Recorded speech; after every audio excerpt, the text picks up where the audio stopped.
प्रधानमंत्री जी आए, बिहार आए। पूरा विश्वास था कि बिहार तो वो जरूर आएंगे क्योंकि चुनावी वर्ष है। कानपुर का प्रोग्राम रद्द हो गया। बिहार आए, मधुबनी आए क्योंकि बिहार में चुनाव है। लेकिन दुख की बात यह है कि आप मधुबनी वो इलाका है जहां बिहार में सबसे ज्यादा अति पिछड़े हैं और बाढ़ ग्रसित इलाका है।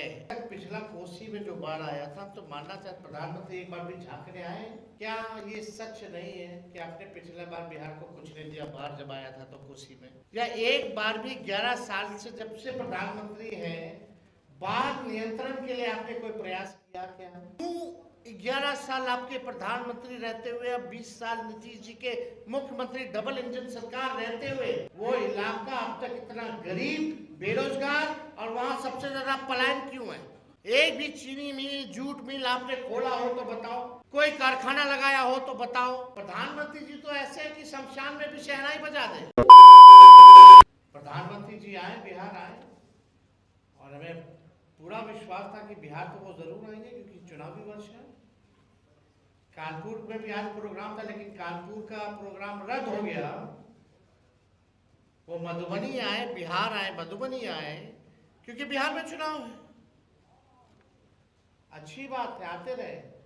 लेकिन दुख की बात यह है कि आप मधुबनी वो इलाका है जहां बिहार में सबसे ज्यादा अति पिछड़े हैं, गरीब हैं, वहीं से सबसे ज्यादा पलायन होता है, बेरोजगारी वही है और बाढ़ ग्रसित इलाका है।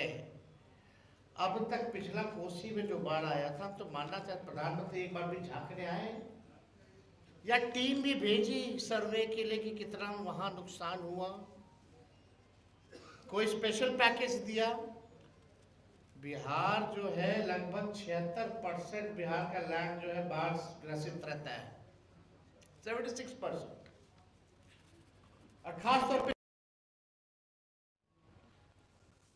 क्या प्रधानमंत्री जी से हम जानना चाहते हैं, क्या ये सच नहीं है कि आपने पिछले बार बिहार को कुछ नहीं दिया, बाढ़ जब आया था तो कोसी में?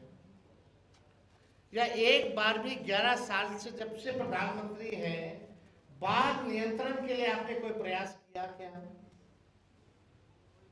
हम प्रधानमंत्री जी से ये भी जानना चाहते, गुजरात में भी बाढ़ आया, अब बिहार में 76% बिहारी जो है बाढ़ से ग्रसित रहता है, लैंड हमारा ग्रसित रहता है, तो आप गुजरात को बिहार से ज्यादा दिए कि नहीं दिए बाढ़ राहत के नाम पे?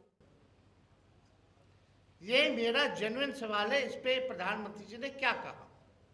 और हम लोग विपक्ष के लोग जानना चाहते हैं कि बिहार आए, जिस इलाके आए हैं, मधुबनी, मिथिला, क्यों 11 साल आपके प्रधानमंत्री रहते हुए, अब 20 साल नीतीश जी के मुख्यमंत्री, डबल इंजन सरकार रहते हुए, वो इलाका अब तक इतना गरीब, बेरोजगार और वहां सबसे ज्यादा पलायन क्यों है? एक भी चीनी मिल, जूट मिल आपने खोला हो तो बताओ, कोई कारखाना लगाया हो तो बताओ, कोई फैक्ट्री लगाई, कोई उद्योग लगाया हो तो वो बताए प्रधानमंत्री जी। प्रधानमंत्री जी तो ऐसे है कि शमशान में भी शहनाई बजा दे। जो प्रधानमंत्री जी है हमारे, रोकिए, कहां से ये कौन जिम्मेवारी लेगा? आप भाषण में आप पिछड़ा, दलित, वंचित, शोषित, हर बार शोषित, वंचित, शोषित, वंचित, सामाजिक न्याय की बात कर रहे थे। आपने ये क्यों नहीं बताया कि आप देश में जाति जनगणना क्यों नहीं करा रहे? और जब हम लोग प्रस्ताव लेके प्रधानमंत्री जी से मिलने गए थे, तो आपने मना क्यों किया था कि आप नहीं कराइएगा? और जब बिहार के लोगों ने, हम लोगों ने, महागठबंधन की सरकार ने 17 महीने में जाति आधारित गणना कराया, 65% आरक्षण अति पिछड़ा दलित आदिवासियों का बढ़ाया, तो आपने 9वीं अनुसूची में, शेड्यूल 9 में हमारा कैबिनेट का सिफारिश को आपने मंजूर क्यों नहीं किया?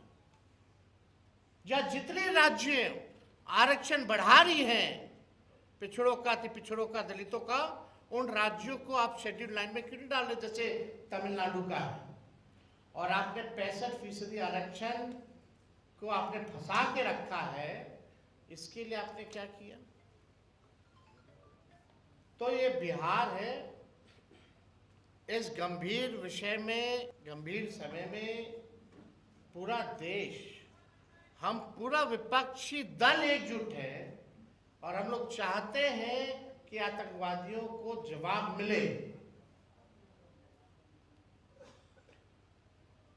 लेकिन जवाब सरकार को भी देना चाहिए, मौजूदा सरकार को, भारत सरकार को बताना चाहिए इतना बड़ा कैसे ये आतंकवादी सफल हो गए इस घटना को अंजाम देने में।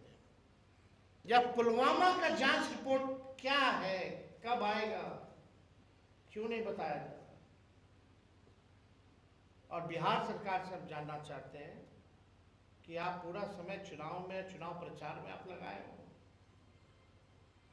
प्रधानमंत्री जी की रैली में फुर्सत है सबको जाने का, सब केंद्र मंत्री का, लेकिन एक भी केंद्र मंत्री की तैनाती नहीं की गई, एक भी राज्य के मंत्री की तैनाती नहीं की गई कि जो भी हमारे टूरिस्ट जो बिहार के हैं, कश्मीर में, उनको सुरक्षित कैसे वापस लाएं। तो ये गंभीर सवाल है।